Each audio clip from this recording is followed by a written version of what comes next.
ठिकाणी असं बसून छानपैकी निसर्गाच्या सानिध्यात आकाशात आभाळ आलेले पावसाची शक्यता आहे. तिकडे गुरंढोरं चरत आहेत.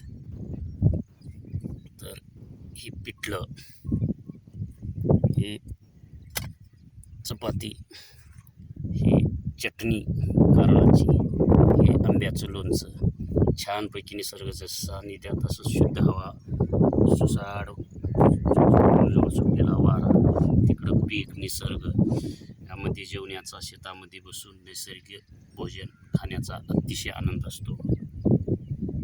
हे फक्त बळीराजाच्याच नशिबी असतं. बघा आता चालू आहे जेवण. तिकडे बैल चरत आहेत. मी माळारान पडकावर बसलेला आहे. तिकडे गोट आहे. बघा हे नंबर 1. आणि हे लोणच्याची टेस्ट खूपच मार्वेलस, टेस्टी, हॅपीनेस लाईफ. तिकडे शेड आहे, गाई बसलेले आहेत. तिकडे छानपैकी जेवण, चटणी, पिठलं, चपाती, कांदा, लोणचं, अतिशय आणि चांगलं जेवण आहे. या जेवण करायला शेतामध्ये निसर्गाच्या बसून जेवणाचा आनंद घेण्याची एक मजा. याला फॉलो करा. असाच आनंद जीवनामध्ये लुटा. सुखी आणि समृद्ध राहा. पौष्टिक आहार आहे, निरोगी आहार, विषमुक्त आहार.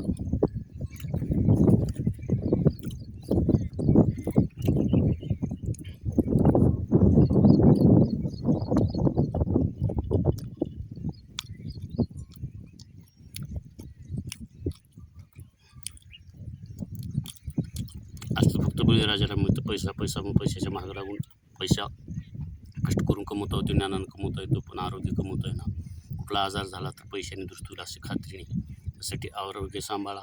पौष्टिक आहार खा, शुद्ध आहार खा, देशी आहार खा, निसर्गाच्या सानिध्यात राहा, समोपळे हवेत पोटभर जेवा, आनंदी निरोगी राहा. शुद्ध पाणी, शुद्ध हवा, शुद्ध आहार, हाच आमचा फॉर्म्युला आहे बळीराजाचा. नशीबवान आहे बळीराजा. किती निसर्गाचे संकट आले, सरकारची धोरणं जरी चुकीची असली तरी बळीराजा खेचत नाही. त्याचं आरोग्य चांगलंच राहणार. कष्ट करतो, पोटभर जेवतो, पोटभर झोपतो. म्हणून पोटभर जेवण आणि पोटभर कष्ट केल्यामुळं भूक लागते. पोटभर जेवतो, पोटभर जेवल्यामुळे झोप येते. म्हणून तो निरोगी राहतो. झोपीच्या गोळ्या किंवा औषध घेऊन झोपेसाठी बेचैन व्हायचं गरज नाही. त्याला आपोआप झोप येते. त्याला निसर्ग पाठीशी आहे, देव पाठीशी आहे. तो शांतपणे झोपतो आणि निरोगी राहतो. निरोगी आणि शांत आणि सुखी झोप याचं असेल तर कष्ट करावे, सत्य वागावे.